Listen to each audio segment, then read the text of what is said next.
I'm Cinder Niemela, and along with Charlotte Gilmano, welcome to the Inspired Wisdom Podcast. I believe the most powerful gifts you can give yourself is time to reflect on your talents and experience, and then have the wisdom to act with confidence and grace. This podcast is for entrepreneurs, leaders, and individuals who want to thrive in work and life. Your journey to being connected and inspired by the world around you starts right now.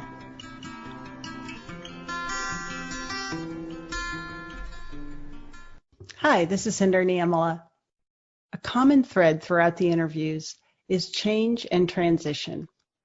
In episode 2, Goodman talked about his near-death experience and how this external event inspired him to look at his beliefs and worldviews, which ultimately led to him helping others shift and transform.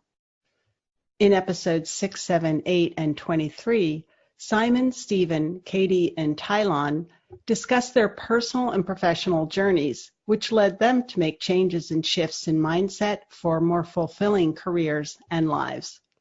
And in episodes 22, 25, and 26, Karsten, Jody, and Rob discussed resilient leaders, grief, a growth mindset, and mental toughness as skills we can learn to build resilience and to thrive.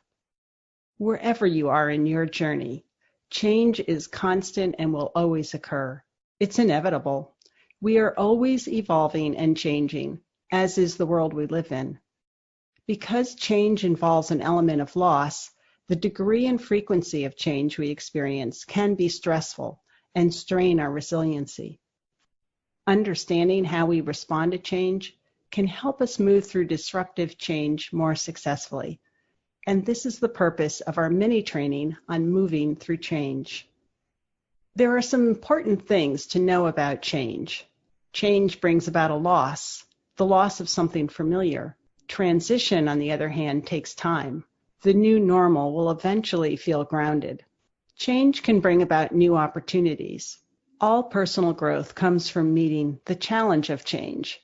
By dealing with life's challenges, we learn that we can strengthen our growth mindset. Change is situational. It is the external event that is taking place. Transition, on the other hand, is the internal psychological process that people go through as they internalize and come to terms with the new situation. I'd like to go through a couple models that discuss the change curve and explain the stages we move through during the change process. The first change curve is a model used to understand the stages of personal transition. It's based on Dr. Elizabeth Kubler-Ross's work around transition through grief. The model describes the 4 basic stages most people go through when dealing with change. I'll describe the model now, and you can also find a downloadable version on inspiredwisdom.us/podcast. So stage 1 is the status quo. Stage 2 is disruption. Stage 3 is exploration. And the 4th stage is rebuilding.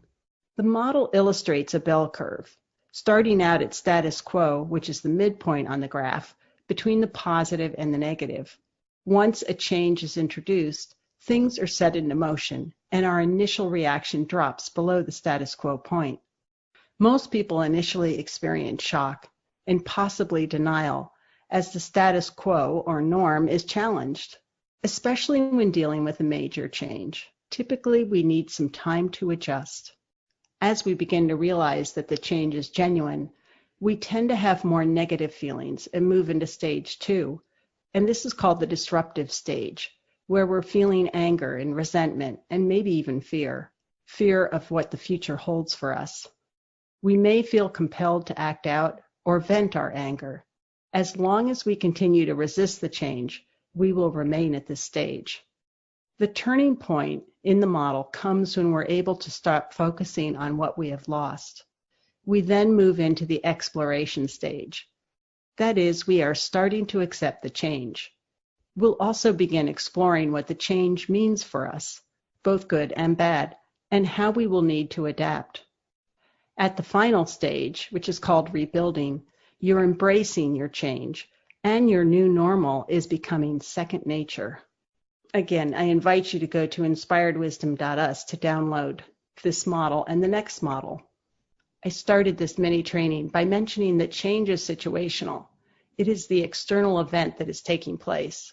Transition, on the other hand, is internal. It's what happens in our minds as we go through and come to terms with a new situation. This process is influenced by our mindset.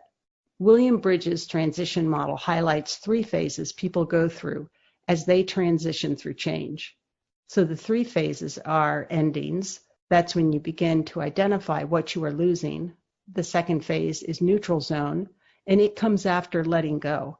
It's the time between the old reality and the sense of identity in the new. And the third phase is new beginnings, and they are marked by a release of new energy in a new direction. There really is no specific way to grieve. Each person has to work through his or her grief in his or her own way. In this conversation, we've been discussing grief as it relates to a loss of something familiar, and the inherent change associated with that loss. A useful way of identifying your ways of coping with loss and change is to look back at your different experiences and examine how you handle both positive and negative change. To do this, you'll do a life mapping exercise. I realize that trying to rank a loss or grief is very subjective, and I don't mean to devalue the experience, but this kind of exercise can serve as a tool for identifying coping strategies. Some refer to this ranking as the change hierarchy. The hierarchy relates to the level or degree of loss or change experienced during a particular situation. For example, the degree of loss experienced when a friend moves away to another city is no doubt quite different than if the friend passed away. Therefore, a hierarchy enters into this experience. The life mapping exercise involves exploring major events in your life and reflecting on actions you took during those experiences for the purpose of identifying behaviors and mindsets you can draw on during future periods of change. Mindset is very important during the change process. Our mindset or attitude about the change directly influences how resilient and flexible we'll be during change. Cultivating a positive mindset increases resiliency for adapting to and growing through change and uncertainty. You'll find a link to the handout of ways of creating resiliency, along with the instructions for the life mapping exercise in this podcast episode by going to inspiredwisdom.us/podcast. In the life mapping exercise, you'll reflect over the life experiences that have shaped your life view or mindset, and in turn how your mindset has shaped your experiences. Using a blank piece of paper, you'll draw a line graph that captures the highs and lows of your life from birth to present day that have impacted you the most. So in our conversation, we've seen how change is inevitable and how it makes us feel. We've given you 2 models to understand how people make the move to their new norm, and we've given you a tool for understanding how you navigate through change and how mindset shapes your experiences.